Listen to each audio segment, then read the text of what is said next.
Au lendemain du passage en rouge, le préfet a souhaité rencontrer la maire de Saint-Denis. Depuis le début de la crise sanitaire, Saint-Denis a été à la pointe de l'innovation en matière de proximité, pédagogie et protection. À La Réunion, la mairie de Saint-Denis est la seule à avoir développé un système d'information géographique. Cet outil permet de cartographier les cas positifs à la Covid. Le but, connaître le terrain et mettre en place les meilleures stratégies possibles. Une expérience au bénéfice de toutes les collectivités. Après, ce sera peut-être un outil qui sera peut-être nécessaire d'exporter, enfin dans le concept. La conclusion avec le préfet, c'est qu'il était très content de notre présentation de cet après-midi. Et il va mettre en relation le service SIG de la ville, système d'information géographique, avec son état-major pour pouvoir travailler en collaboration et vraiment cibler les actions sur le terrain. Le préfet a rencontré la maire pour s'informer, observer et participer à un certain nombre de dispositifs de la mairie. Chaque jour, les associations et les élus vont au contact des Dionysiens. Objectif, sensibiliser la population aux gestes permettant de lutter contre l'épidémie. Cette pédagogie d'hyper-proximité rassure et permet d'être à l'écoute des inquiétudes.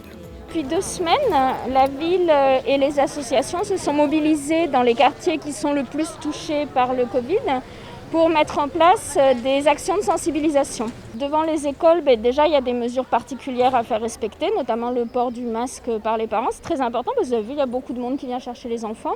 Donc si le masque n'est pas porté, on a un risque réel. Et c'est important aussi parce que devant les écoles, on rencontre les enfants, les jeunes, et que c'est des personnes qui vont pouvoir passer le message. Sur 5 quartiers de la ville, nous l'avons au Camélia, nous l'avons au Chaudron, nous l'avons à Prima, nous l'avons à Bas de la Rivière et en centre-ville. Et là, sur le centre-ville, nous l'avons à 4 professionnels et dans tous les autres secteurs, nous l'avons autant, voire 4, voire un peu plus parfois. Nous, on a vécu le cas Covid avec ma petite et je vous assure qu'une sensibilisation doit être faite pour tout le monde. Notamment dans les écoles, les lycées, les collèges. Je pense que c'est très important parce que les enfants, tout ce qui est gestes barrières, c'est pas inné chez eux par rapport à nous adultes. C'est pas un dispositif, c'est beaucoup de dispositifs. Donc nous en avons mis beaucoup, nous avons travaillé, nous avons beaucoup sollicité l'ARS pour faire du dépistage de territoire. Nous avons formé nos personnels, nous avons dépisté nos personnels. Nous avons bien sûr préparé toutes nos écoles. Nous avons fait avec les associations ce que je viens de dire.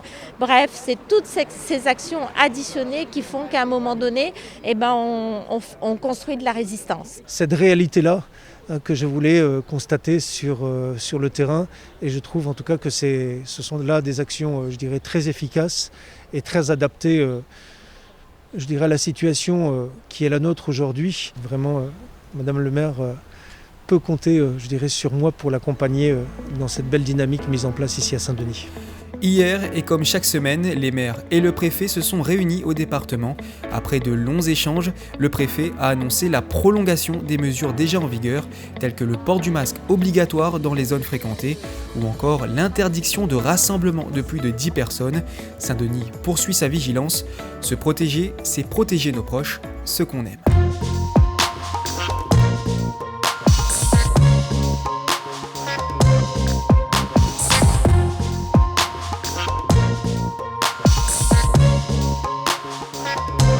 La ville de Saint-Denis vous a présenté Dionysité Le Mag.